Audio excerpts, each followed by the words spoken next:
Hi there, today we are testing a lesser known steel. This is called AN58 and this is made in a lot of European knives. I think it might even be proprietary to Miguel Nieto's knives. It seems like it's a 440-ish equivalent type steel just from the chemical makeup, which I'll put on the screen right now.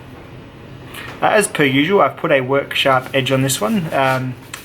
Took me a couple of goes because the first time I absolutely munted the tip, and then I managed to tormek it and get a tip on it again, and then work sharp it. So it's kind of all scratched up and beaten up, but she'll do the job for the test, that's for sure. This is a nice little knife. I reviewed it ages ago, just sort of traditional sort of hunter style knife.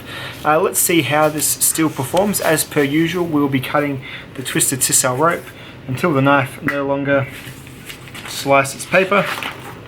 Like so. So every now and then I'll stop and just give it a test and make sure that is still happening. But it's yeah, very much I would suggest a lower range steel, but we'll see. We'll see if it does as good as like 440C. Stand by.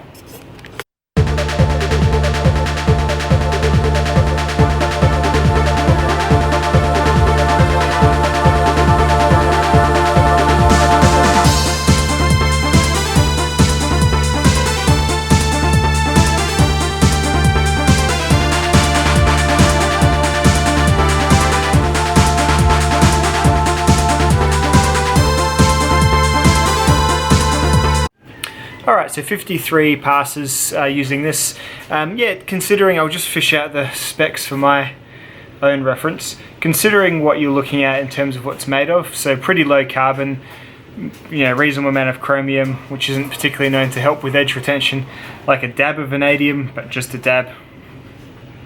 Yeah, it's not surprising. The description on the steel side is low carbon stainless steels used in cheap stainless knives. Sorry, I don't think this is a particularly cheap knife, but I think it's European knife companies are often sort of 440C D2 and then some D2 variants and then M390.